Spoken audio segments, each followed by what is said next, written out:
Syarh Kitab Tauhid wal Ibadah. Nah, bismillah, wassalatu wassalamu ala rasulillah wa ala alihi wa ashabihi wa man tabi'ahum bi ihsanin ila yaumiddin, amma ba'du. Ketahuilah jemaah yang dirahmati Allah bahwasanya akidah, ya, tauhid adalah merupakan tujuan dari diciptakannya langit dan bumi ini. Jadi Allah menciptakan langit yang 7 lapis, bumi yang 7 lapis, kemudian diciptakan manusia dan jin, ya, diciptakan surga dan neraka, ya, diutusnya para rasul dan diturunkannya kitab-kitab. Itu semua, ya, yang melatar belakanginya itu adalah li'ajli tauhid, untuk tauhid semuanya. Agar apa? Agar manusia ini betul-betul, ya, mengetahui betapa pentingnya yang namanya tauhid dan akidah ini. Ya. Jamaah yang dirahmati Allah Azza wa Jalla, tauhid huwal aslul usul wa arkanul arkan wa ahammul muhimmat wa ujabal wajibat. Tauhid ini adalah, ya, rukun yang paling rukun, artinya sesuatu yang paling penting. Ya, kita tahu bahwasanya rukun itu penting. Yang namanya rukun itu adalah sesuatu yang harus ada pada sesuatu. Ya, itu namanya rukun. Seperti bangunan masjid kita ini. Ya, ada bagian-bagian tertentu, item-item tertentu yang harus ada di sini, makanya dia berdiri masjid ini, seperti tiangnya dan seterusnya. Ya, maka tauhid ini sesuatu yang paling penting. Wa ahammul muhimmat, ya, dan sesuatu yang penting di antara yang terpenting, ya, di antara sesuatu yang terpenting, dialah yang paling penting di situ, tauhid itu. Ya, wa aujabul wajibat, dan kewajiban yang paling wajib. Kewajiban yang paling wajib di antara kewajiban-kewajiban yang lainnya. Salat wajib, zakat wajib, ya, puasa wajib, berhaji bagi yang mampu wajib. Namun ada yang paling penting dari ini adalah tauhid itu. Makanya Allah letakkan dia rukun Islam 2 kalimat syahadat. Asyhadu an la ilaha illallah wa asyhadu anna Muhammadar Rasulullah, itu paling utama. Ya. Ya, paling inti, paling pokok. Ya. Maka yang itu sangat penting sekali. La najata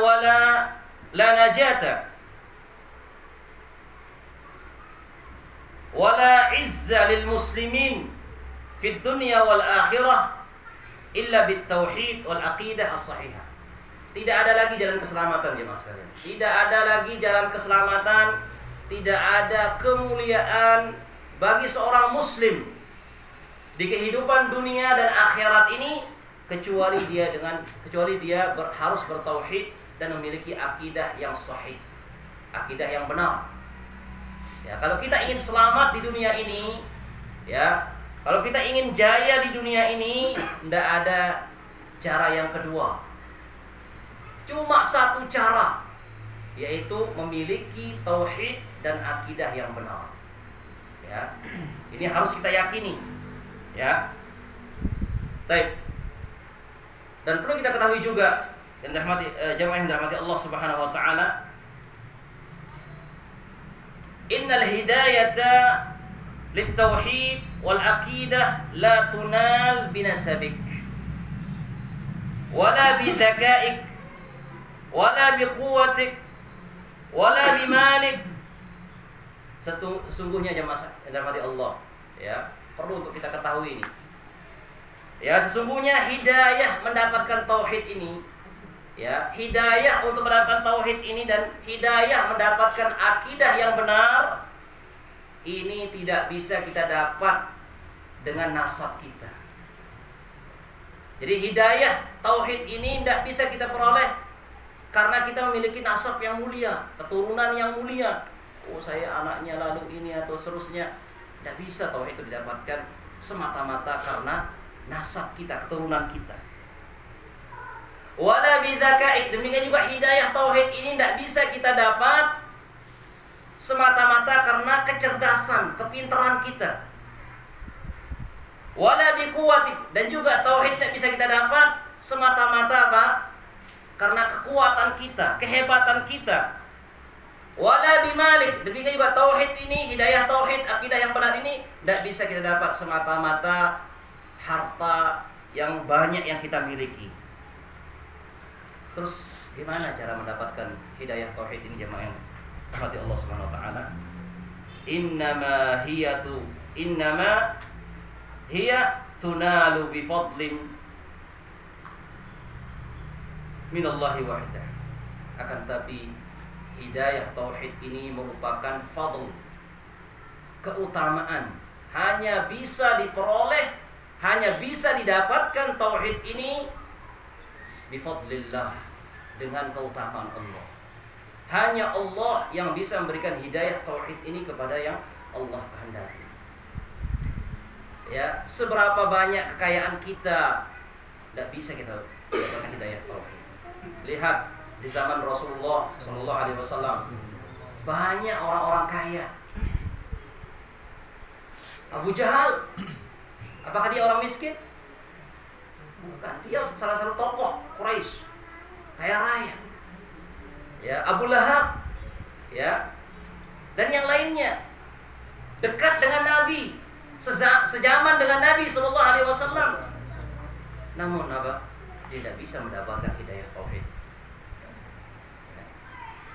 Abu Thalib, pamannya sendiri, ya, yang selalu melindungi beliau ketika beliau berdakwah, menjaga beliau dari gangguan orang-orang Quraisy, ya, pun tidak bisa mendapatkan hidayah tauhid. Ya. Fir'aun laknatullah alaih, dengan jabatannya yang tinggi, kekuasaannya yang menyebar luas, tidak bisa mendapatkan hidayah tauhid. Qarun dengan hartanya yang banyak, yang kunci gudangnya saja tidak bisa dipikul oleh orang-orang yang kuat, yang banyak, bukan satu orang kuat. Orang-orang yang kuat banyak, tidak bisa diangkat kuncinya. Ini Qarun, ya, kuncinya itu banyak, otomatis gudangnya banyak, ya. Kalau orang sekarang gudangnya satu, duplikatnya yang banyak, ya kan? Seperti itu. Itu Qarun, ya, tidak bisa dia membeli hidayah tauhid dengan kekuasaannya dan kekayaannya yang sangat banyak itu. Makanya oleh karena itu hidayah tauhid semata-mata ini fadlun minallah, ya, keutamaan dari Allah Subhanahu wa taala saja, bukan dari yang lainnya. Fa idza hadakallah lil aqidah as-salimah fahmadillah ala hadhihi ni'mah. Maka kalau Allah sudah kasih kita hidayah tauhid ini jemaah yang dirahmati Allah Azza wa Jalla, maka bersyukurlah kepada Allah, pujilah Allah, banyak-banyaklah membaca alhamdulillah dengan nikmat ini, ya, karena hidayah ini betul-betul diberikan oleh Allah Subhanahu wa taala kepada siapa saja yang Dia kehendaki. Dzalika fadlullah yu'tihi may yasha. Ya, itulah keutamaan yang Allah berikan kepada Allah kepada orang yang dikehendaki oleh Allah Subhanahu wa taala. Nabi sallallahu alaihi wasallam bersusah payah berusaha, ya, agar pamannya ini mendapatkan tauhid ini, akidah yang benar ini, ya, namun tidak bisa. Ya. Nabi ini, ya, siapa yang mengalahkan kehebatan dakwahnya Rasulullah SAW? Tidak ada. Namun tidak bisa memberikan hidayah kepada paman tercintanya, ya. Sampai-sampai Allah menurunkan ayat, innaka latahdi man ahbabta walakinallaha yahdi may yasha. Wahai Muhammad, kau tidak bisa kasih hidayah kepada orang yang kamu cintai, akan tapi Allah yang ngasih hidayah kepada siapa saja yang Allah kehendaki. Makanya bersyukur, ya, kita bisa kenal tauhid ini. Bersyukur jemaah sekalian. Mungkin ada yang jamaah-jamaah yang baru-baru ngaji ini kenal dakwah sunnah ini, bersyukur kepada Allah.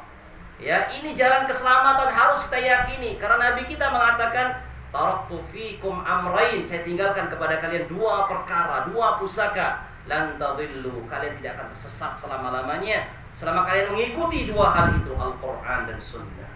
Al-Quran dan Sunnah.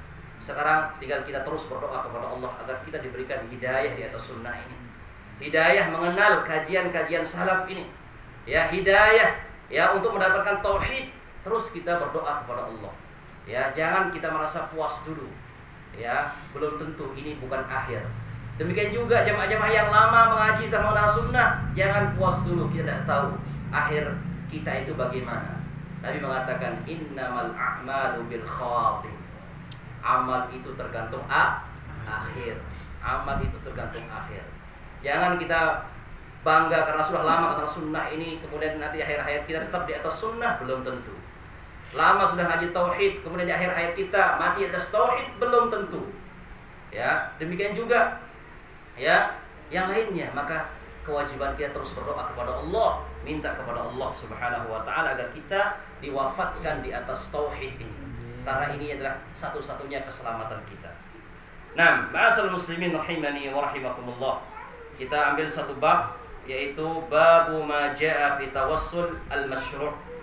Bab dalil-dalil yang menjelaskan tentang tawassul yang disyariatkan. Kata-kata tawassul sudah sering kita dengar. Banyak kita dengar tawassul. Ya. Jadi tawassul ini ya artinya secara bahasa itu mencari perantara. Ya. Baik.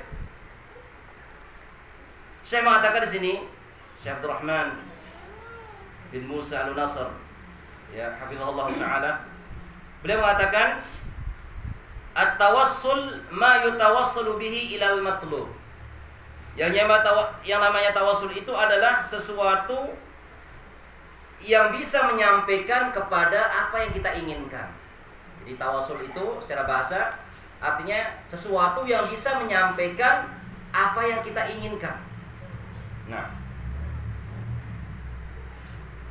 adapun tawassul secara syar'i ya dijelaskan oleh para ulama kita at-taqarrubu ila Allah Ta'ala bima syara'ahu fi kitabihi au ala lisanihi rasulihi sallallahu alaihi wasallam. Jadi tawassul itu ya secara syar'i, secara syariat, yaitu mendekatkan diri kepada Allah Subhanahu wa taala dengan apa-apa yang disyariatkan di dalam kitabnya Al-Qur'an atau melalui lisan nabinya Rasulullah sallallahu alaihi wasallam. Ya, itulah namanya tawassul itu. Kita mendekatkan diri kepada Allah ya dengan apa yang Allah syariatkan di dalam Al-Qur'an atau di dalam sunnah-sunnah Rasulullah sallallahu alaihi wasallam. Itu namanya tawassul. Kita ya mendekatkan diri kepada Allah ya dengan syariat yang ada di Al-Qur'an dan syariat yang ada di dalam hadis-hadis Nabi Muhammad sallallahu alaihi wasallam. Nah, kemudian ada yang mengatakan juga ma yutaqarrabu bihi ilallah, sesuatu yang bisa mendekatkan diri kepada Allah, raja'a husuli marhub au dab'in marhub, dengan harapan bisa mendapatkan apa yang diinginkan dan bisa terhindari dari sesuatu yang dia tidak inginkan. Min fi'lil wajibat, berupa melakukan kewajiban-kewajiban, wal mustahabbat, dan yang sunnah-sunnah, au tarkil manhiyat, atau meninggalkan hal-hal yang dilarang. Ya, tawassul juga sesuatu ya pendekatan diri kepada Allah dengan harapan kita bisa mendapatkan apa yang kita inginkan atau terhindar dari apa yang kita tidak inginkan, dengan cara apa? Melakukan kewajiban-kewajiban dan meninggalkan larangan-larangan. Itu tawassul. Ya. Jadi perantara kalau bahasa kita secara bahasanya, menggunakan suatu perantara. Ya. Baik. Atau media. Ya. Nah. Kemudian jemaah yang dirahmati Allah Subhanahu wa taala, tawassul ini adalah ibadah, dan ini harus kita ingat. Tawassul ini ibadah. Ya. Dan ada satu kaidah dalam beribadah yang harus kita pegang. Apa itu? Ibadah itu akan diterima oleh Allah kalau memenuhi 2 syarat. Ini harus kita pegang ya Mas kalian. Harus kita tahu ini. Apapun ibadahnya harus punya 2 syarat ini. Pertama, ikhlas karena Allah, dan yang kedua mengikuti contoh Rasulullah SAW. Tidak lepas dari ini tawasul ini. Tawasul ini ibadah. Berarti apa? Kita harus ikhlas. Kemudian yang kedua, kita ikuti contoh yang dicontohkan oleh Rasulullah dalam bertawasul. Makanya oleh karena itu tawasul itu ada 2. Ada tawasul masyru', yaitu tawasul yang diperintahkan, yang disyariatkan. Berarti apa? Ada tuntunannya di dalam Al-Quran, ada contohnya di dalam hadis-hadis Rasulullah SAW. Itu masyru' namanya.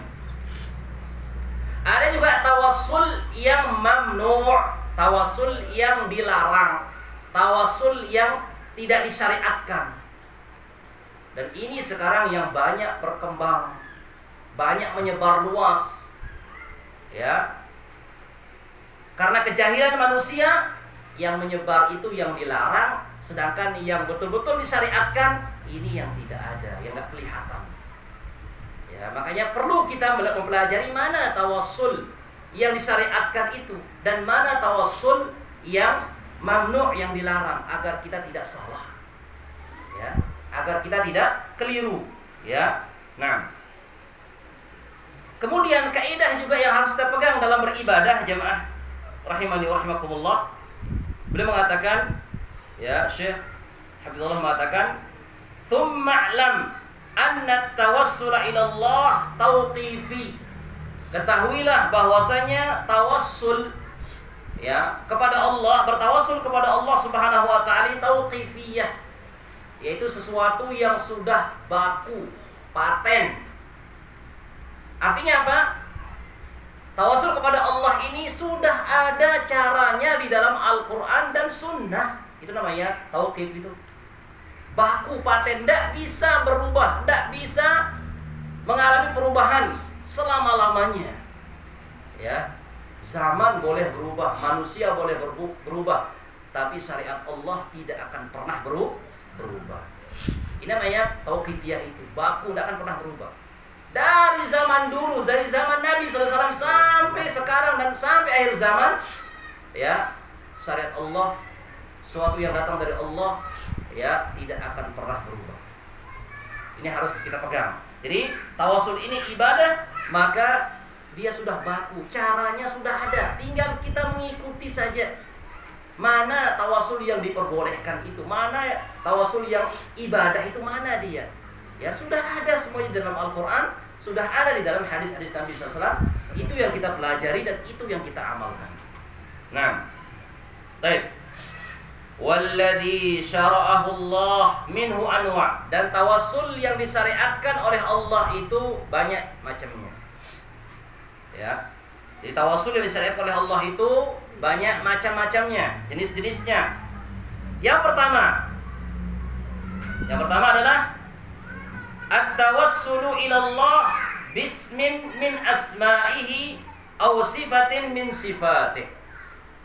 Yang pertama adalah bertawassul kepada Allah Subhanahu wa taala, ya, dengan nama-nama dan sifat-sifat Allah Subhanahu wa taala.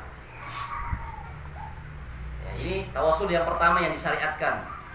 Ya, bertawassul dengan menggunakan nama Allah.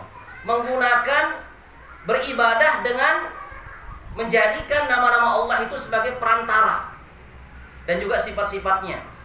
Ya, nanti akan ada contohnya.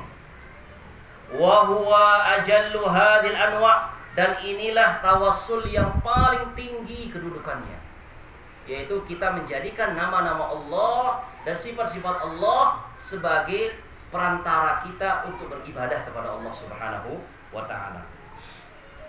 Kemudian yang kedua, jemaah sekalian, ya, yang masyru' juga yang disyariatkan, at-tawassulu ila Allah bil iman wal amal salih. Bertawassul dengan kepada Allah Subhanahu wa taala dengan iman dan amal saleh.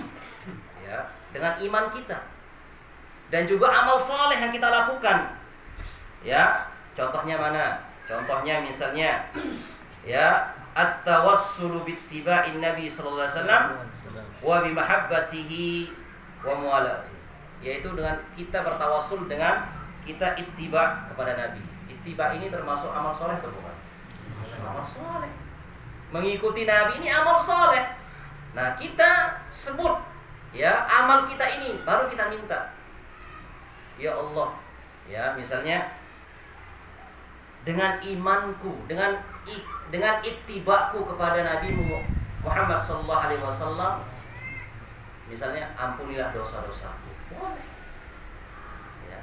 Atau dengan imanku kepadamu dan imanku kepada Rasulmu, ya, ampuni dosa-dosaku. Ya. Ini kita berdoa, tapi kita menggunakan apa? Amal soleh atau apa namanya? Iman kita. Maka ini diperbolehkan. Baik.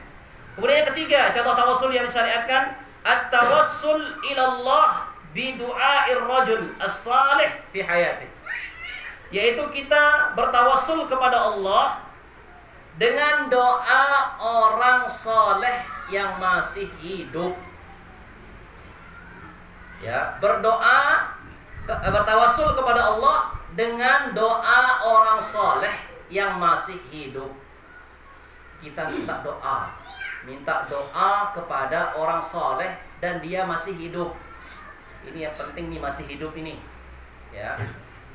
Kebanyakan orang ini apa? Yang sudah meninggal dia minta ini. Ini yang keliru. Yang masih hidup. Ya.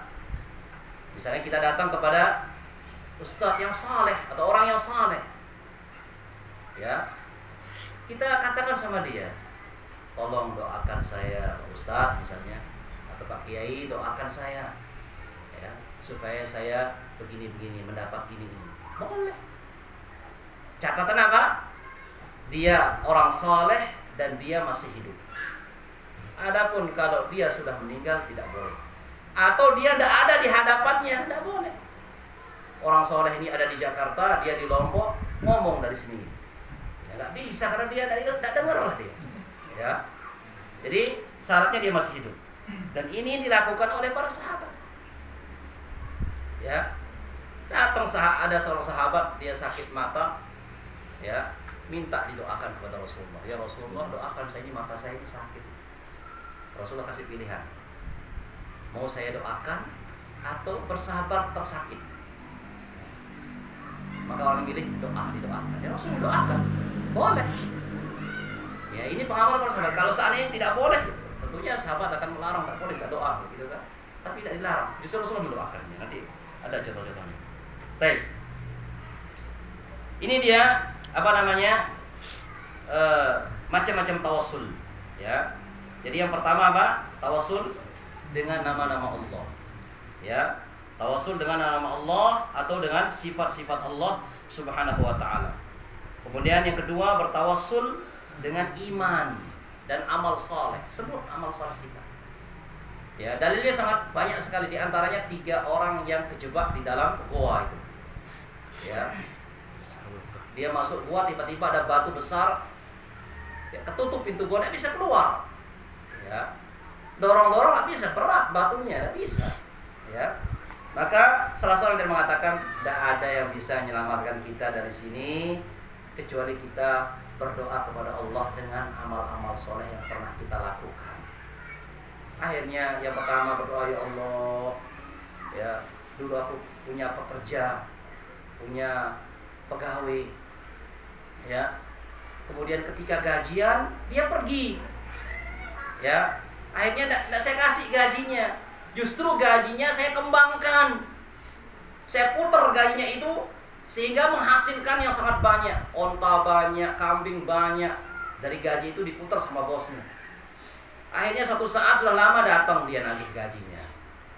Bos, mana gaji saya yang dulu? Ya, belum sempat terima gaji saya. Maka sang majik mengatakan itu dia. Selembah kambing itu sama onta itu kebawa pulang sudah semuanya. Kata orang ini, jangan hina saya. Enggak, saya tidak hina kamu, itu sudah bawa semuanya. Maka akhirnya apa? Dibawa semuanya, satu pun tidak disisakan. Dibawa semuanya itu, tidak ada yang tersisa. Maka kata orang ini, ya Allah, seandainya kalau itu aku lakukan ikhlas karena ya Allah, geserkanlah batu gua ini. Seketika bergeser dia batu, tapi belum bisa keluar. Yang kedua berdoa, ya Allah, dulu saya punya anak paman yang cantik, saya jatuh cinta sama dia, tapi dia nolak saya terus. Suatu saat dia kena musibah, paceklik, kekeringan, butuh uang, dia datang kepada saya, dia minjem uang. Saya kasih, tapi dengan satu syarat, dia harus berzina dengan saya. Nah, akhirnya apa? Dia mau, karena sudah kepepet, dia mau. Ya, ketika saya sudah berada di atasnya, dia mengatakan, ittaqillah, takutlah kamu kepada Allah. Jangan kamu hancurkan cincin ini dengan cara tidak benar. Maksudnya jangan kamu lakukan ini dengan cara tidak benar. Langsung gemetar dia orang itu, dan dia bangkit, dan dia pergi. Dan dia biarkan uang itu pada wanita itu. Dia mengatakan, ya Allah, kalau itu saya lakukan ikhlas kepadamu, geserkan batu ini. Geser batu, belum bisa keluar.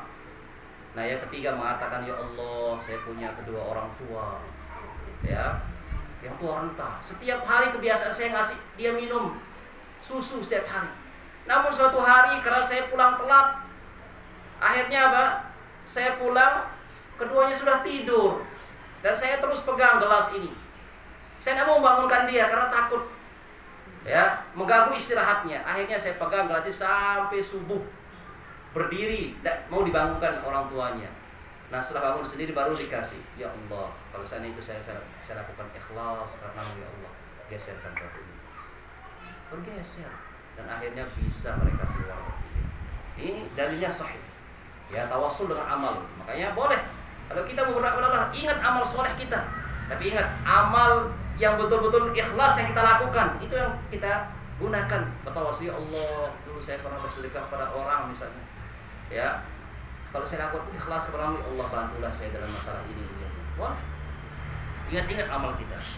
Ya, ini namanya tawassul dengan amal soleh. Baik. Kemudian juga tawassul, ya, dengan nama-nama Allah ini juga penting, ya. Dengan kita sebut nama-nama Allah, ya. Karena Allah mengatakan walillahil asmaul husna fad'uuhu biha. Ini dalilnya. Bertawassul dengan nama Allah dan sifatnya. Dan bagi Allah itu, Allah memiliki nama-nama yang maha indah sampai keindahannya sampai puncak. Fad'uuhu biha. Berdoalah kalian dengan nama-nama Allah. Ini Allah yang nyuruh kita bertawassul, berdoa dengan nama-namanya. Ya. Makanya kita setiap baca bismillah, ini bentuk tawassul kita kepada Allah. Apa-apa kita lakukan, kita baca bismillah. Ya. Bismillah. Itu maksudnya apa? Dengan nama Allah. Berarti kita sebut nama Allah di situ. Ya.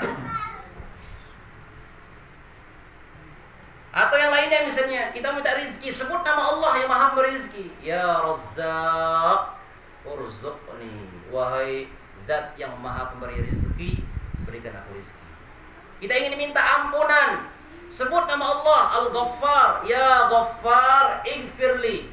Wahai Zat yang Maha pengampun, ampuni dosa-dosa. Ya. Kita sakit, mau minta kesembuhan, sebut nama Allah yang Maha penyembuh. Ya Syafi, wahai Zat yang Maha penyembuh, isfini, sembuhkan aku. Jadi minta sesuai dengan nama Allah. Kita mau minta rizki, ada nama Allah sang pemberi rizki. Sebut nama yang berizki itu. Ya, jangan sampai salah. Ya, minta rizki tapi sebut nama penyembuh. Ya, kebalik itu, tidak nyambung itu. Ya, jadi harus sesuai. Ya, jangan kita mengatakan ya Syafi urzuqni, wahai Maha penyembuh, beri aku rizki. Ini tidak nyambung ini. Ya, karena nama Allah harus sesuai. Kalau minta rizki, panggil nama Allah Maha pemberi rizki. Minta ampunan, panggil nama Allah Al-Ghaffar, Maha pengampun. Minta kesembuhan, sebut Asy-Syafi, Maha penyembuh. Ya, jangan berlawanan. Dan seterusnya. Inilah makna dari ayat apa? Walillahil asmaul husna fad'uuhu biha. Baik.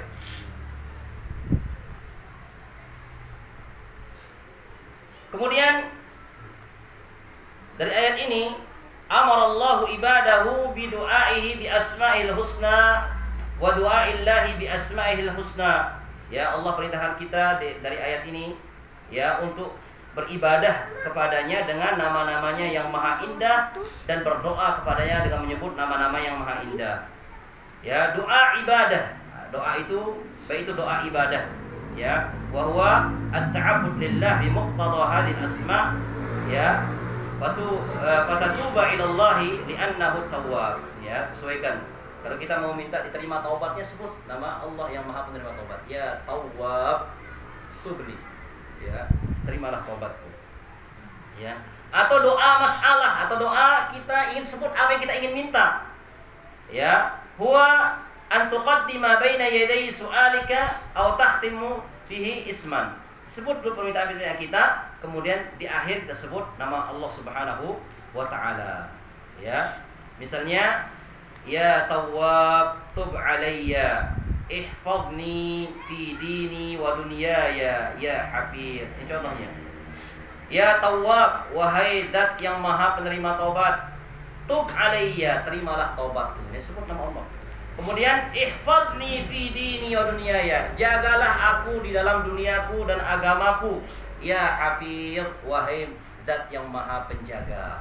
Jadi nama Allah bisa disebut di awal, juga bisa disebut di akhir. Ya. Nah, ini contoh-contoh kita bertawassul dengan nama-nama Allah Subhanahu wa taala. Nah,